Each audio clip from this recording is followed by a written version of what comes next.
Apa nih? Astagfirullah. Astagfirullahaladzim. Dan gue tidak kejadian gedor. Astagfirullahaladzim. Kamu ini berdosa banget.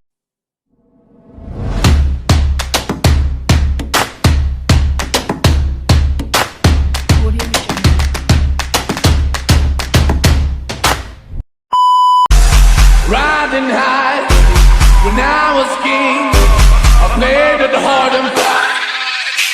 I walked away, want me there, leave me on my knees, oh, and it would.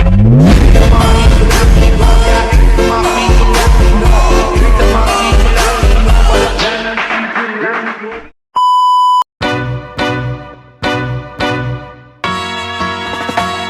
Singing low while I pop a bottle off of your chain swinging, clang clang, and it costs a lot. Bitch, I'm always at the guala, yeah, and you are not badass beat. Keep on going till you hit the spot. Whoa, I'm a big bag hunter with the bow. She got a big bed, number drop it low. Mama called me and she happy with the grow. Never ever fall for a party that's a no. Assalamualaikum warahmatullahi wabarakatuh. Baiklah, kami dari 21 HTN 4A mata kuliah Sosiologi Hukum kelompok 3 akan mempresentasikan hasil materi kami yang berjudul aliran pemikiran yang mempengaruhi terbentuknya sosiologi hukum.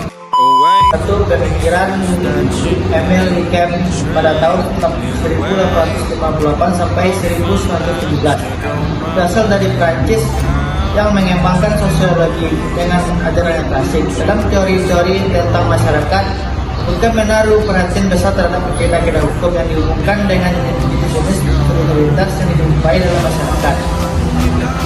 Hukum dirumuskan sebagai kaidah dan sanksi.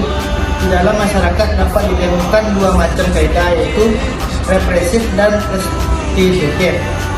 Hubungan antara solidaritas sosiologi hukum yang bersifat represif terletak pada tingkah laku yang menghasilkan kejahatan.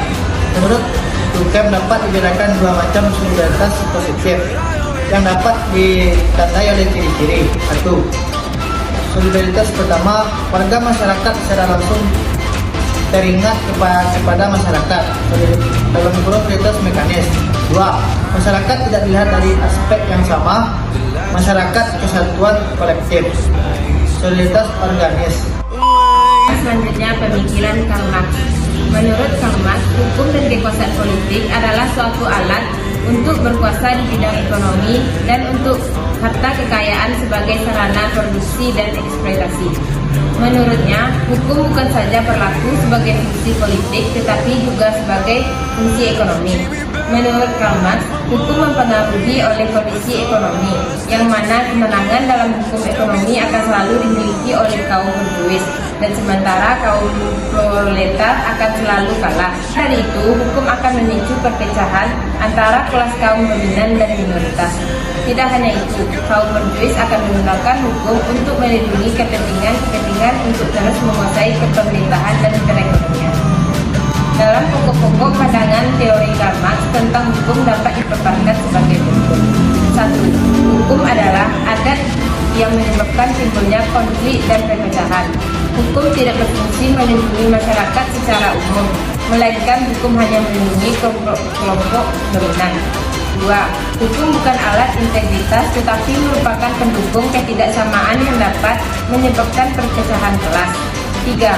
Hukum dan kekuasaan merupakan sarana-sarana dari kaum kapitalis yang berkuasa di bidang ekonomi untuk memperpanjang kekuasaannya.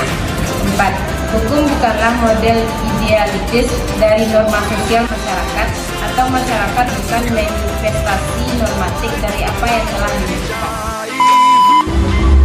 Baiklah, yang selanjutnya yang ketiga adalah pemikiran Max Weber. Max Weber adalah ahli yang berasal dari Jerman. Ia mempunyai tujuan yakni mengemukakan tahap-tahap rasionalisasi pendapat barat beserta faktor-faktor mempengaruhinya. Ia juga mempelajari pengaruh politik, agama, dan ekonomi terhadap perkembangan hukum serta pengaruhnya dari pakar-pakar teoritis hukum. Di dalam pemikiran Max Weber terdapat 4 tipe ideal hukum. Yang pertama, hukum irasional dan material, yang dimana para pembentuk undang-undang dan hakim mendasarkan keputusannya pada nilai-nilai emosional tanpa menunjukkan pada suatu kaidah apapun.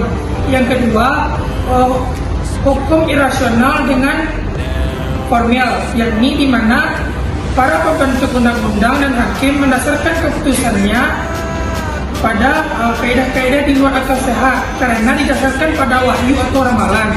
Yang ketiga, hukum rasional dengan material, yakni keputusan-keputusan para pembentuk undang-undang dan hakim mendasarkan keputusannya pada suatu kitab suci, desa penguasa, atau ideologi. Dan yang keempat atau yang terakhir adalah hukum rasional dengan formil, yakni di mana dibentuk berdasarkan atas konsep-konsep abstrak dari ilmu-ilmu hukum. I will try to latch myself out of